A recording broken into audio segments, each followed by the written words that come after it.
सभी को नमस्कार। आज के वीडियो में आप देखेंगे फूलों का बगीचा, जो कि मेरी बचपन की सहेली कल्पना सिंह की छत का है और कुछ नीचे में बालकनी में भी पेड़ पौधे लगे हैं वहाँ का है। और मेरी सहेली कोई यूट्यूबर नहीं है, इसलिए वो खड़े फ़ोन से ही अधिकांश वीडियो शूट करती हैं। तो मेरे भाई हमेशा शिकायत करते हैं आपने खड़े फ़ोन से क्यों वीडियो बनाया, तो उसका एकमात्र कारण मैं आज बता देना चाहती हूँ कि कुछ वीडियो मुझे छात्रों के द्वारा, शिक्षकों के द्वारा प्राप्त होते हैं। मैं हमेशा आड़े फ़ोन से ही वीडियो बनाती हूँ क्योंकि मैं यूट्यूबर हूँ, इसलिए मैं जानती हूँ, लेकिन सभी तो यूट्यूबर है नहीं, इसलिए उनके साथ द्वारा ऐसा हो जाता है और मैं उनकी भावनाओं के साथ खेलना नहीं चाहती, इसलिए मैं उनके भेजे हुए फ़ोटो वीडियो को उपयोग करती हूँ। अब इन फूलों को देखकर मुझे बसंत ऋतु की याद आती है, तो मैं उसी के ऊपर कहना चाहूँगी। और देखिए अब बगीचे में कितने रंग बिरंगे फूल है, फल है और टेरेस गार्डन में बहुत मेहनत से मेरी सहेली ने बगीचा उगाया है। और आप सब जो भी गार्डनर हैं उनको पता है कि एक एक फूल खिलाने में कितनी ज़्यादा मेहनत लगती है। तो आशा है आपको ये वीडियो पसंद आएगा। इन फूलों को देखकर बसंत के बारे में ही आज मैं बोलूँगी। उम्र के इस पड़ाव पर पहुंचकर अक्सर बहुत सी चीज़ें तरह तरह से याद आती है। बसंत पंचमी मतलब बसंत में ही आने वाला त्यौहार है। बसंत की याद आते ही मुझे भी अपने छात्र जीवन की याद आती है। बसंत को ऋतुओं का राजा कहा जाता है, ऋतुराज बसंत। कविताओं में बसंत के बारे में अच्छी खासी बातें हम पढ़ा करते थे, लेकिन स्थिति यह थी कि परीक्षाएं भी बसंत ऋतु में ही होती थी। जिस समय कविता में बसंत के प्रति उद्गार व्यक्त किए जाते थे, होली का समय करीब होता था। गांव की मंडलियां फाग गीत गाया करती थी, लोग होली के उत्सव की तैयारियां करने लगते थे। उस समय हम छात्र अपनी किताबों में डूबे होते थे। इम्तिहान के बुखार में डूबे हम छात्रों को उमंग उत्साह में शामिल होने का मौका नहीं मिलता था। परीक्षा करीब आते देख माँ बाप पढ़ाई करने के लिए भी हमेशा डांटते रहते थे। उस समय ये दौर था कि एक कहावत थी, पढ़ोगे लिखोगे बनोगे नवाब, खेलोगे कूदोगे होंगे खराब। ऐसे में अक्सर ईश्वर से हम गुहार लगाते थे कि हे भगवान, वह दिन कब आएगा जब हमारा भी बसंत होगा। जब मैंने एमएससी की परीक्षा दी और तब जान में जान आई कि अब परीक्षा का कोई भय नहीं रहेगा, अब हम बसंत मनाएंगे। लेकिन इसी बीच छात्र जीवन में भी हमने केदारनाथ अग्रवाल की एक कविता पढ़ी थी, बसंती हवा। वह कविता पढ़ने में इतनी अच्छी लगती थी कि बसंत के प्रति मन में एक तरह का अनुराग उत्पन्न हो गया था। वो कविता थी, हवा हूँ हवा, मैं बसंती हवा हूँ।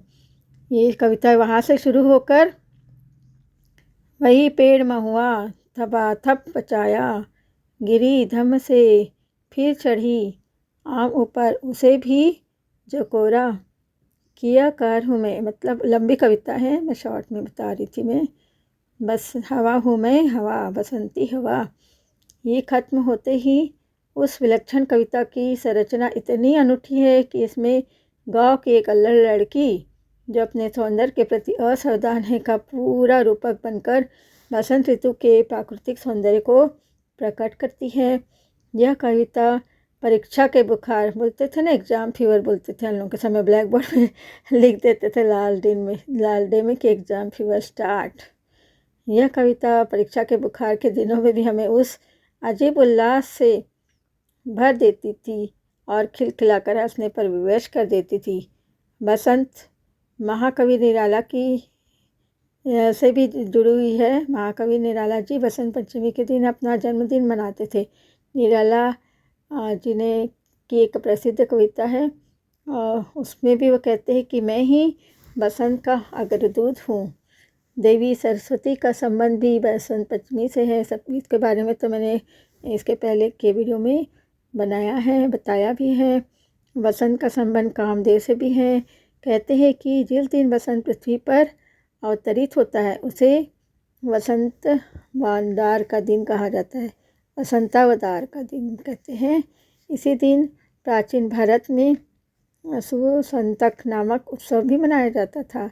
आचार्य हजारी प्रसाद द्विवेदी ने लिखा था कि इसी दिन मदन देवता की पहली पूजा विहित है। अच्छा तमाशा है, जन्म ही वसंत का और उत्सव मदन देवता का।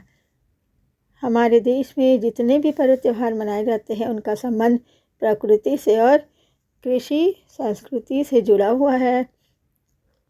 उत्तर भारत में भी कई इलाकों के किसान जो बसंत पंचमी है उसको श्री पंचमी का उत्सव मानते हैं, जिसमें हल की पूजा की जाती है। धरती का असली श्रृंगार तो फसलों से ही होता है। कालिदास ने फसलों को कृषि फल कहा है।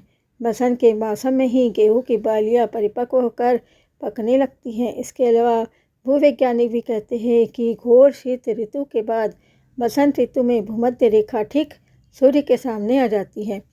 सूर्य की ऊर्जा, सूर्य का प्रकाश और उसकी ऊष्मा पृथ्वी पर सीधे पहुंचने लगती है।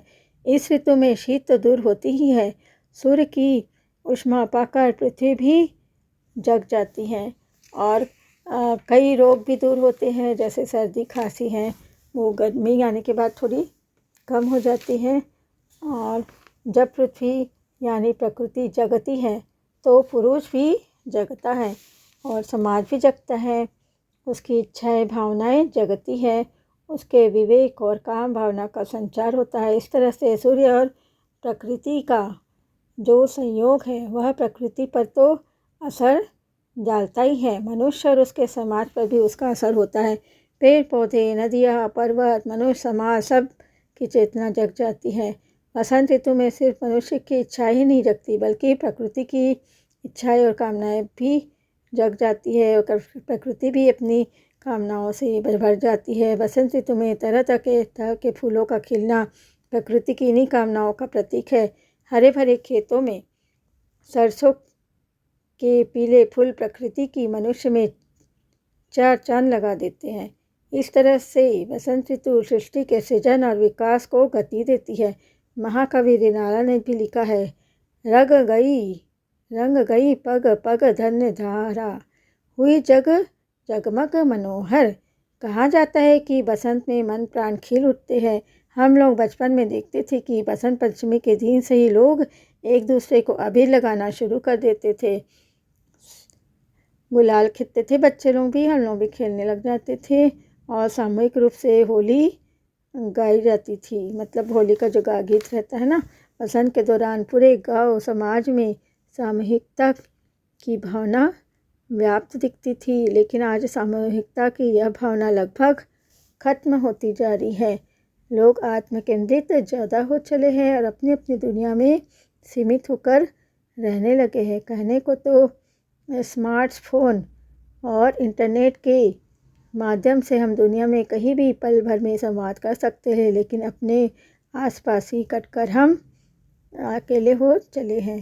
प्रौद्योगिकी के विकास, टेक्नोलॉजी मतलब के विकास ने हमारे लिए अवसरों के कई जो हल है उसको तो हम खोज ले रहे हैं, लेकिन हम क्या कर रहे हैं, अपने पास जो है उसके सामने एक दायरा खड़ा कर दिए हैं और ये संकट है एक हरेपन का संकट। हम आगे बढ़ रहे हैं लेकिन अपनी जड़ों को भी काटते जा रहे हैं। माखनलाल चतुर्वेदी की पंक्ति है, आज दबाओ यूं न समय की चट्टानों के नीचे नीचे, हमारे देखते देखते भाषा के कितने शब्द लुप्त हो गए। हम अपने समृद्ध और सकारात्मक परंपरा को भूलते जा रहे हैं। परंपरा इकट्ठी नहीं होती है, वह हमेशा समृद्ध और बहुत वाती होती है। इकट्ठापन रचना को भी हम सबसे बड़ी कमजोरी होती है, चाहे संस्कृति के क्षेत्र में हो या राजनीति के क्षेत्र में। इकट्ठापन कभी सफल नहीं हो सकता है। बसंत पंचमी के दिन हम सब चीज़ों का चिंतन करेंगे। जितना ज़्यादा चिंतन करेंगे उतना हम संभलेंगे और संभलने का सबसे बड़ा लाभ यह होता है कि वह आत्म सेवा के साथ साथ समाज सेवा और देश सेवा भी है, क्योंकि जो खुद संभलेगा वही दूसरे को संभाल सकेगा, वही दूसरों को भी संभाल सकता है। मैं ईश्वर से कामना करती हूँ कि हम सबका जीवन फूलों की तरह हंसता मुस्कुराता रहे। हम फूलों से प्रेरणा भी ले सकते हैं, जिस पर एक कविता प्रस्तुत कर रही हूँ। क्षणिक जीवन है फिर भी उसका व्यर्थ नहीं गवाता वो, देकर अपना सर्वस्व करता सफल लघु जीवन को, फैलाकर अपनी सुगंध महकाता तन मन को, रंग बिरंगी दुनिया से अपनी सजाता उपवन को। आप सबका बहुत बहुत धन्यवाद।